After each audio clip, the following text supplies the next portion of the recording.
Hello, you've caught me admiring this wonderful cactus. Isn't the natural world incredible? The fact humans are no more than a pinprick on the planet's timeline compared to plants that have been around for hundreds of millions of years is something that never fails to fry my brain. Of course, it's not just like they spend the whole time making themselves look pretty. Take this little blighter, for example. Clearly, at some point in the evolutionary past, there was a moment where cacti just chose violence. Wow. And with that comes another type of praise, respect, an acknowledgement that while it may look good on your windowsill or your desk, it can also make you hurt. Not just a pretty face. It's not a face, that, though, is it? What is that? A shaft. Not just a pretty shaft. It's a bit like those beautiful but dangerous video game open worlds we talked about in a Friday feature over a decade ago. A video that we feel is now in need of an update, what with all the incredibly beautiful and incredibly deadly PlayStation games that have come out since.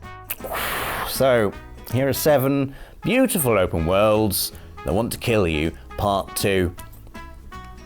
Oh, I'm going to put you down very carefully. The first beautiful world that wants to kill you is post-apocalyptic Australia from the strong contender for my game of the year, Death Stranding 2. This world is so gorgeous that I've spent a healthy chunk of my 70-hour playtime doing very little towards progression and instead messing about in photo mode trying to capture those moments of beauty that the game dishes out as readily as cake at a birthday party. The reason I've been in photo mode so much is that looking at Death Stranding 2 through pictures is the most efficient way to enjoy the landscape without that landscape trying to kill you. Perhaps the cruelest and most ironic thing about Death Stranding 2's world is that danger seems to increase in parallel to the beauty. Walk for a few minutes in any direction and your eyeballs will be massaged, at the same time as in-game protagonist Sam is being assaulted. Floods, avalanches, wildfires, sandstorms, giant collapsing rocks, that tiny rock you didn't see until it's too late and that trips you up and sends your cargo flying everywhere, ruining your chance of getting an S rank. I really hate not getting an S rank. And if you manage to escape the natural disasters, you have the metaphysical ones to contend with. The BTs, or umbilical cord ghosts if you're not familiar with the series, are back, bigger and badder than ever. The new Watcher type is responsible for me dying multiple times during the first few hours because I couldn't wrap my head around BTs now being able to see you before dragging you to the tarry depths and battering your precious parcels. Wait, Sam. Just dropped some of your cargo. Well, you can get it yourself next time then. Death Stranding 2. Beautiful, but deadly. The next beautiful world that wants to kill you is the Lands Between from Elden Ring, which is particularly notable for its brutal efficiency in killing you. In fact, the world of Elden Ring is so good at killing you, there's a joy in watching it doing so that possibly eclipses the base pleasure of the visuals. Oh, look at that sunset. Oh, look at that monster ripping my head off because I'm too busy looking at the sunset. It's a bit like watching a documentary on parasitic wasps that paralyse caterpillars before laying eggs in them so their young can feast on caterpillar insides when they hatch. Yeah, it's just like that, isn't it? You are repulsed, maybe a little nauseous, but you cannot look away.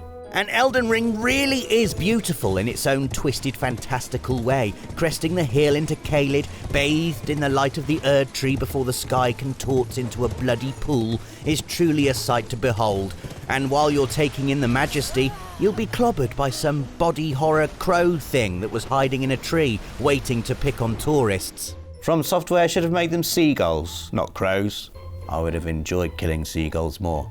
But even as you're being pecked to death, you'll notice the subtle detail of their character models, deeply sunken eyes in puckered sockets, row upon row of shark-like teeth, the layering of their feathers, the bloated pustules oozing and writhing with the horrible pussy goop that is inside their bodies for some reason, just because they're gross and horrible. Ugh. Beautiful, beautiful. I'm dead. And in the game. Beautiful world that wants to kill you number 3 is Oregon from Days Gone, or more specifically, the freaker hordes contained within that have unceremoniously taken over the Portlandian wilderness. like all the weeds in my garden.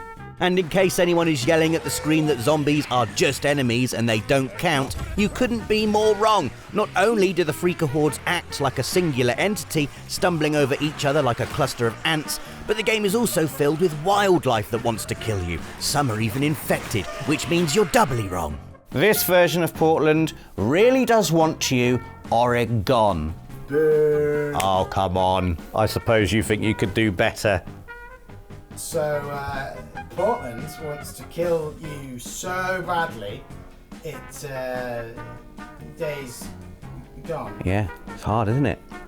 Hard doing a funny pun. Days Gone's world really is a split personality. On the one hand, you have sweeping forests of great firs in which to lose yourself. Literally, in my case. But on the other, you have the ghosts of society's past, dilapidated buildings like grave markers, and creatures shambling around in a cruel facsimile of their former lives.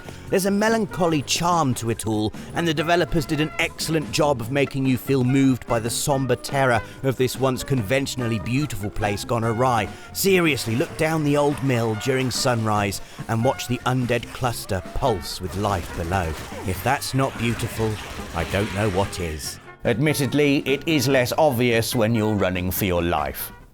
Beautiful World That Wants to Kill You number 4 belongs to Kingdom Come Deliverance 2. And how does Warhorse's historically accurate Middle Ages Europe do it? By being masterfully, brutally, almost boringly real. It's not what the world does that kills you, more what it doesn't do. It doesn't supply you with an endless bounty of healing items. Fast travel doesn't magically make you impervious to enemy attacks. Basically, it's a world that doesn't pander to the fact that you're the protagonist. If anything, the world of Kingdom Come Deliverance 2 treats you with disdain. You know, there's an incredulous quality to the place, as if it can't quite believe you've come sauntering in, soft from being mollycoddled by other RPGs, expecting to have your hand held and your pockets filled with weapons and loot.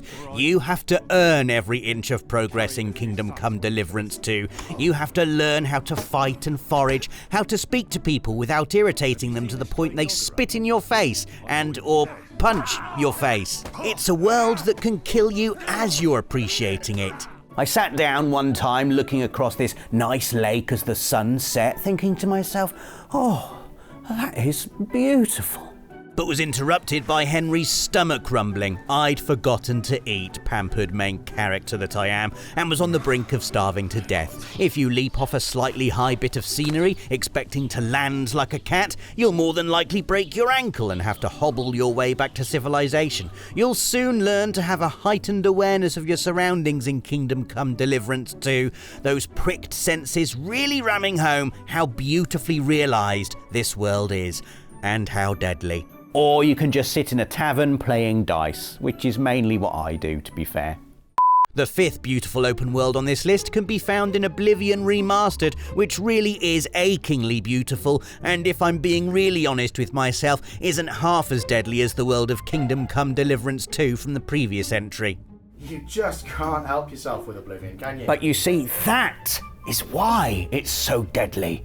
Because Starfighter Connor is correct, I cannot help myself. Oblivion Remastered's open world is so beautiful that it means a different kind of death. The death of story progress, because I'm not interested in anything as much as I am walking through this place like I'm on some kind of Tolkien-esque adventure, imagining the great linguist himself turning my Tamriel wanderings into exquisite prose. And Roberus did non-committally side quest for such time as the golden sun set upon him, and his auburn curls of hair that he unrealistically gave himself in the character creator did shine as bronze upon a field of green, and song did burst from his lips as the joy of aimless wander filled his heart, and the trophies pinged, and the bandits fell ere the moon rose to paint all around in swift silver. And the wrath of the mud crabs was terrible to behold as well, for never before had their riverbanks been so unceremoniously traipsed upon by such uncaring feet. Flippin' mud crabs, I am trying to imagine that I'm on a Tolkien-esque adventure. And while the mud crabs are a nibbling annoyance, the true danger of Oblivion's open world comes, of course, from the Oblivion gates themselves, fiery hell portals that spit danger into the world to ruin your picturesque rambles. If you're not paying attention, you can quickly fall victim to these, and ultimately, they will all need dealing with and closing. And I suppose there is a fiery beauty to the realm of Oblivion, and that it definitely does want to kill you. So the game absolutely belongs on this list, doesn't it, Connor? Yeah. Yes, it belongs on the list. Atomool is the 6th beautiful world that wants to kill you, and it really is quite lovely. As a proud Englishman, that is, as a man who was born and has no choice but to live in England, there is, hand on heart, nothing more beautiful than the English countryside. Which is why, when Atomool let us play around in a sci-fi folk horror alternate history version of the Lake District, I was thrilled to check it out. And honestly, if it wasn't for the looming sense of dread and the nuclear fallout, I'd probably visit twice a year. Just look at this. Rolling hills, babbling brooks, cobbled stones. It's the epitome of the so-called green and pleasant lands gushed over in centuries' worth of poetry. Of course, it would be much easier to take it all in with a cup of tea and a crumpet if it weren't for the roving hippie death squads, oppression bot 9000s, or the extraterrestrial fungus-infected pests of air, land and sea. All of which gave me a blooming hard time, by gum. Please don't do that. That's what they sound like in the Lake District. In fact, according to the Druids, the world actually does want to kill you because they're all being influenced by alien mushrooms to reconnect everyone with the soil, which is just death with extra steps, really. So really, it's a beautiful world that wants to absorb you as much as kill you. Final entry now, and the last beautiful world that wants to kill you is the Forbidden Lands of Monster Hunter Wilds. The game doesn't explicitly tell you why they're forbidden, but if I had to guess, I'd probably say it has something to do with the fact the whole place is full of monsters. That probably sounds completely normal to fans of the Monster Hunter series, but when I jumped on the bandwagon for the first time with the latest game, I was absolutely blown away by the scale of it all. Creatures of all shapes and sizes, from the tiniest flies to the largest Lalabarina, just roaming about the place without a care in the world. It felt a bit like being in a David Attenborough documentary, only with swords and shouting instead of cameras and that annoying whispering thing they do. Have you seen that? And they do the behind-the-scenes bit of the David Attenborough documentary, and they'll be like in a tent at night, and it's like night vision. And they're all like, there's a very specific quality of whisper they do that just really grates on me. So, I've just woken up, and just outside, I can hear right now. There's a lion just outside the camp. It's incredible. So I've got to be very quiet in here. I'm just gonna have a little peek. Oh, there it is. I don't want to startle it. I don't want to frighten the lion. And this is incredible. It's eating me alive right now. This is the best experience I've ever had in my life filming this documentary in this tent. So good. Yeah, Monster Hunter Wilds is not like that. In you go, sword swinging, head back, Leroying the heck out of anything that moves. And what a world to be roaming into. An ocean of sand pockmarked by crystalline structures larger than the behemoths you're hunting, or the sprawling rainforest with waterfall views to die for.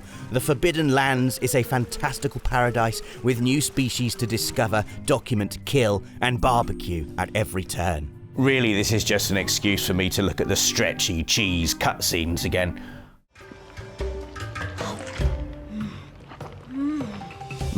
God, I could just put my face in that cheese. It does come with a price though, and that price is the reason you're carrying around a sword weighing more than a small tank. I mean, the clue is in the name after all. You are supposed to hunt monsters, and each one you encounter is bigger and more dangerous than the last. When fights last upwards of 20 minutes, you know that they are pretty set on wanting to squash you. I still think it's worth it, just for that food.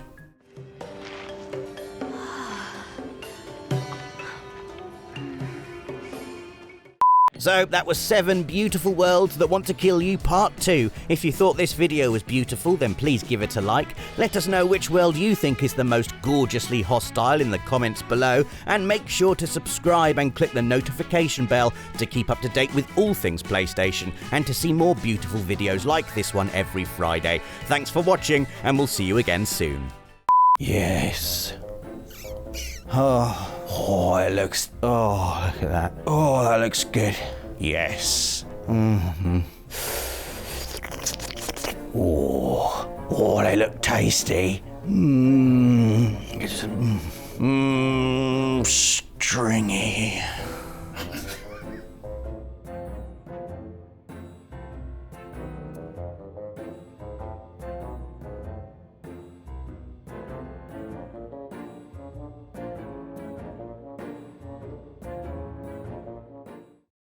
PlayStation